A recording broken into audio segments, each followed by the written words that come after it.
Well, hey everybody, it's Robb and Maureen once again, the Stromads, your tequila tasting nomads, and we are bringing you another episode of It's Time for the Vine.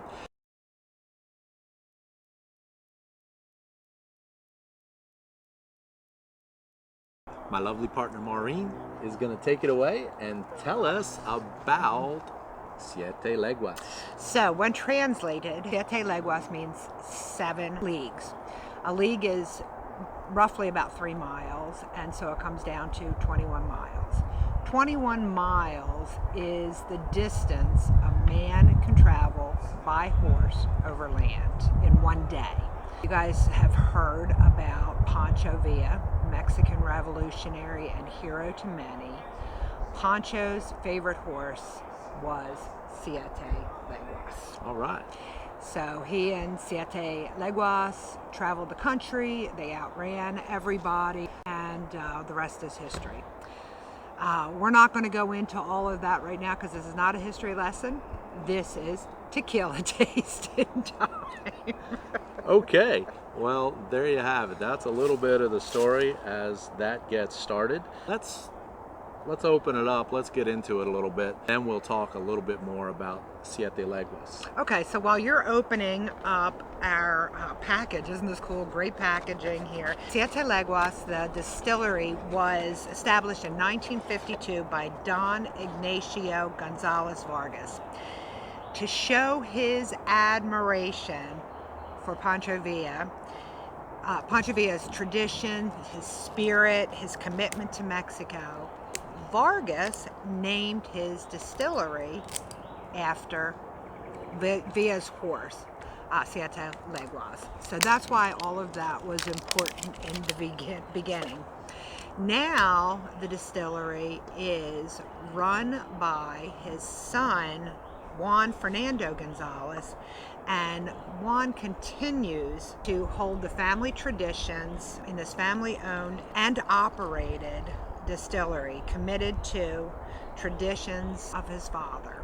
So it's kind of really nice. It's that it's a family-owned. Again, we're talking about that entrepreneurial spirit, family traditions, and the love for their country.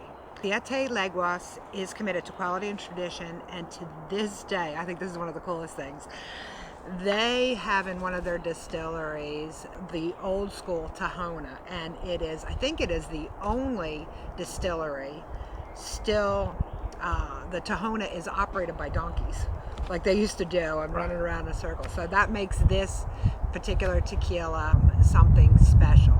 Has another backstory to it, and we will get into that in a few minutes. So, can we please get to the favorite part of the show? Well, let's have a taste. Yes, that's what we came here for, right?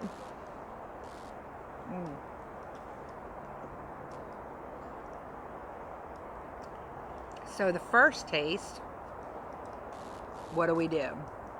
Why do we take a first taste?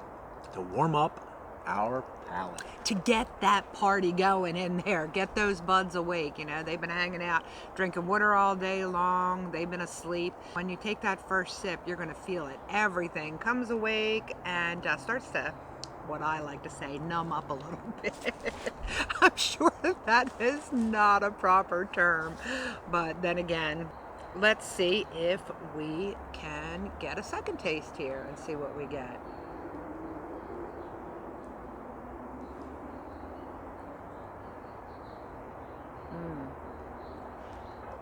It's got a nice smooth texture. Oh my gosh.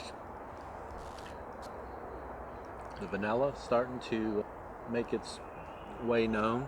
A little bit of maybe a whiskey back. You're getting a little bit of oak from the barrels. Boy, that's a big, beautiful tequila. I guess one of the things that you should know about this tequila is there are no additives to it. So you are not going to find some of those real sweet flavors. These are raw, these are real. Boy, it just leaves such a nice, almost like a velvety.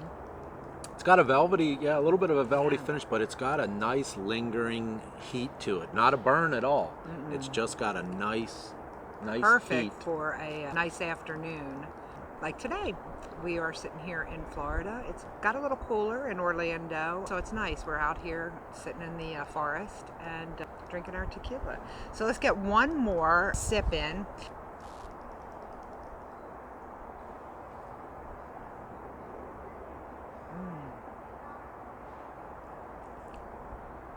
Oh, that third one. Better and better. Oh boy. Wow, the front end is super good and buttery and thick there. I don't know. It's nice. It is. It is very buttery. It's buttery and thick without being syrup. Right. Some of those tequilas out there, some of them, I'll tell you, I used to really like them a lot. They had a thick syrupy taste. This, compared to them, forget it. This is 100% just beautiful. I want to know, how did you come across this tequila? We talked about El Tesoro tequila, and in that I was listening to, or actually reading an interview with Carlos Camarena, and he's the master distiller. And one of the interview questions, which was kind of unique, was the interviewer said, well, hey Carlos, if you couldn't drink your own tequila, what would you drink?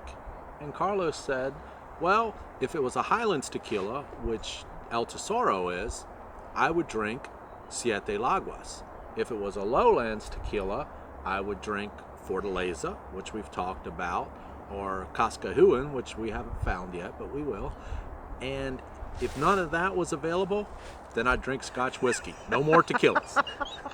I just think that is hilarious. He must be a hoot to be around. Yeah. What a great story. So we have one more story about this. So the other night we were out, because when we go out we like to find a good tequila bar. And side note, side story, there's a really great tequila bar here in Orlando.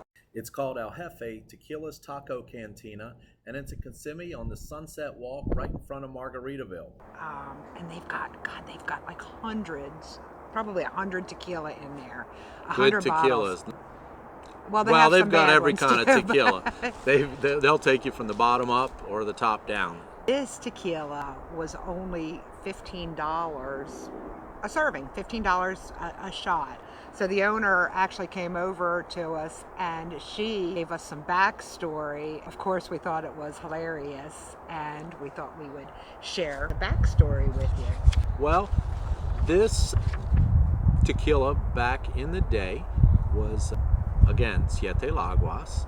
And some of you might know from, some of you that have hair, from hair care fame, Paul Mitchell products. That is John Paul de Soria, who made that famous. He and his partner, they became very wealthy with that. And John Paul, getting out, had a friend. They got out and decided that they wanted to start a tequila brand. So his buddy Martin Crowley was on his way to Mexico. JP said, hey, bring me back some tequila. Martin went down there and he came back and he said, oh, not only did I bring you a tequila, but we need to start our own brand. So they met with Francisco Alcaraz, who was the chemical engineer and distillery consultant for Siete Leguas. So they met together, and I want to make sure that I got my names right here. Francisco thought that Siete Leguas was the right distillery based on the business model that JP and Martin were looking for. They got to talking and decided, yeah, this was it, based on the way it was made, based on the way that it was marketed. I mean, this is like a Mexico favorite tequila. Based on all of that, they said, yeah, let's go with this. So Siete Leguas said, not going to happen. But we can offer you, Francisco Alcaraz, to work with you to develop your own tequila. And lo and behold, what do you think was born? Patron.